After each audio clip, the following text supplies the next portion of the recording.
100% ಇದು repetition of Karnataka. ನೋಡಿ, ಬಿಹಾರದಲ್ಲಿ ಏನಾಗಿದೆ ಅದು ಕರ್ನಾಟಕದಲ್ಲೂ ರಿಪೀಟ್ ಆಗ್ತದೆ. ಈ ಭ್ರಷ್ಟ ಸರ್ಕಾರ, 60% ಲೂಟಿ ಮಾಡ್ತಾ ಇರೋವಂಥ, ಕಮಿಷನ್ ಹೊಡೆಯುವಂಥ ಸರ್ಕಾರ, ಖಜಾನೆ ಖಾಲಿ ಮಾಡಿರೋ ಸರ್ಕಾರ, ಮತ್ತು ಸಂಬಳ ಕೊಡೋಕ್ಕೂ ದುಡ್ಡಿಲ್ಲದೆ ಪಾಪರಾಗಿರೋವಂಥ ಸರ್ಕಾರ, ಒಂದೇ ಒಂದು ಅಭಿವೃದ್ಧಿ ಕಲ್ಲೂ ಕೂಡ ಎಲ್ಲೂ ಹಾಕದೇ ಇರೋವಂಥ ಸರ್ಕಾರ.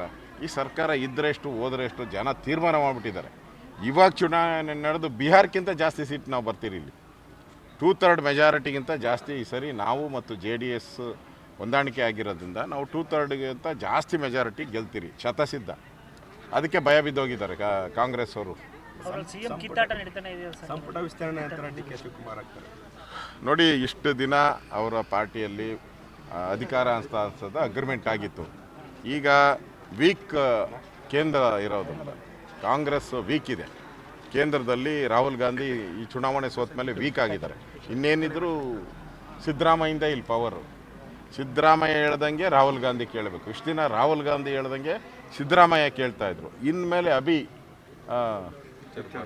ಪಿಕ್ಚರ್ ಬಾಕಿ ನೋಡಿ. ಈಗ ಇನ್ನು ಸಿದ್ದರಾಮಯ್ಯ ಏನು ಹೇಳ್ತಾನೋ ಅದನ್ನು ರಾಹುಲ್ ಗಾಂಧಿ ಕೇಳಬೇಕು. ಆ ಪರಿಸ್ಥಿತಿಯನ್ನು ಕರ್ನಾಟಕದಲ್ಲಿ ತರ್ತಾರೆ.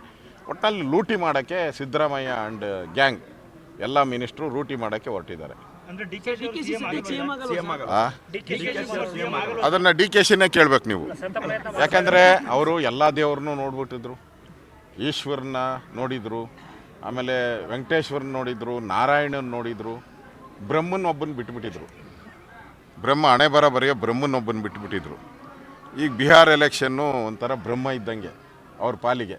ಯಾರಿಗೆ? DK ಶಿವಕುಮಾರ್ಗೆ ಬ್ರಹ್ಮ ವರ ಕೊಡಲಿಲ್ಲ, ಹಣೆ ಬರೋದು ವರ ಕೊಡಲಿಲ್ಲ. ಅದಕ್ಕೆ ಈಗ ಸಿದ್ದರಾಮಯ್ಯ ಆಟ ಶುರು ಮಾಡಿದ್ದಾರೆ. ಅವಾಗ ಡೆಲ್ಲಿ ಟೂರು, ಎಲ್ಲೂ ಹೋಗದೇ ಇರೋರು ಡೆಲ್ಲಿಯಲ್ಲೇ ಠಿಕಾಣ ಆಗ್ತಾಯಿದ್ದಾರೆ. ಅಂದರೆ ನಾನೇ ಪವರ್ಫುಲ್ ಅನ್ನೋದು, ಕೇಂದ್ರದ ಕಾಂಗ್ರೆಸ್ಗಿಂತ ನಾನೇ ಪವರ್ಫುಲ್ ಅನ್ನೋದು ಇವಾಗ ಸಿದ್ದರಾಮಯ್ಯನವರು ತೋರಿಸ್ತಾ ಇದ್ದಾರೆ. ಅದರಿಂದ ಈ ಕ್ರಾಂತಿಗಳು ಎಲ್ಲ ಏನಿದೆ ಇವಾಗ ಗೊತ್ತಾಗ್ತೈತೆ. ನವಂಬರ್ ಡಿಸೆಂಬರಲ್ಲಿ ಏನು ಕ್ರಾಂತಿ ಆಗ್ತೈತೆ, ಬದಲಾವಣೆಗಳು ಇವೆಲ್ಲನೂ ಕೂಡ ನೋಡೋಣ. DK ಶಿವಕುಮಾರ್ ಅಂತೂ ಬಿಡಲ್ಲ, ಅವನು ಹಠವಾದಿ. ಅವ್ರಿಗೂ ಲೂಟಿ ಹೊಡಿಬೇಕು, ಸಿದ್ದರಾಮಯ್ಯನೂ ಲೂಟಿ ಹೊಡಿಬೇಕು, DKನೂ ಲೂಟಿ ಹೊಡಿಬೇಕು. ಯಾರು ಲೂಟಿ ಹೊಡೆಯೋದು ಆ ಸ್ಥಾನದಲ್ಲಿ ಅಂತ. ಸರ್ಕಾರ ಅಂತೂ ಸತ್ತೋಗ್ಬಿಟ್ಟಿದೆ. ಸರ್ಕಾರ ಸತ್ತಿರೋ ಹೆಣ ಇದ್ದಂಗೆ, ಕಾಂಗ್ರೆಸ್ ಪಾರ್ಟಿದು ಸತ್ತಿರೋ ಹೆಣ ಇದ್ದಂಗೆ. ಈಗ ಮುಂದೆ ಯಾರು ಬರೋದು, ಹಿಂದೆ ಯಾರು ಹೆಗಲು ಕೊಡೋದು ಅಷ್ಟೇ. ಇಲ್ಲಿ ಮುಂದೆ DK ಕೊಡಬೇಕಾ, ಸಿದ್ದರಾಮಯ್ಯ ಕೊಡಬೇಕಾ, ಅಷ್ಟೇ ಇಲ್ಲಿ ನಡೀತಾ ಇರೋದು. ಹಿಂದೆ ಜನರ ಪಾಲಿಗಂತೂ ಸರ್ಕಾರ ಸತ್ತೋದು. ಬರ್ಬೋದು. ಈ ಕಿತ್ತಾಟ ನೋಡಿದ್ರೆ ಮಧ್ಯಂತರ ಚುನಾವಣೆ ಬರ್ಬೋದು. ನಾವೆಲ್ಲರೂ BJP JDS ಅವರು ರೆಡಿಗಿದ್ದೀವಿ. ಯಾವುದೇ ಚುನಾವಣೆ ಬಂದರೂ ರೆಡಿ ಇದ್ದೀರಿ. ಪಕ್ಷಾಂತರಗೀಗ ಯಾವುದೂ ಇಲ್ಲ. ಈ ಸರಿ ಡೈರೆಕ್ಟ್ ಚುನಾವಣೆಯನ್ನು ಮಾಡ್ತೀರಿ. ಜನರ ಬಹುಮತವನ್ನು ಗಳಿಸಿ ರಾಜ್ಯದಲ್ಲಿ BJP ಮತ್ತು JDSನ ಆಡಳಿತ ಬರುತ್ತೆ. ಗುಂಡ್ಲುಪೇಟೆಯಲ್ಲಿ ಪಾದಯಾತ್ರೆ ಮಾಡಿದ್ವಿ, ವಿರೋಧ ಪಕ್ಷದ ಹೋರಾಟಕ್ಕೂ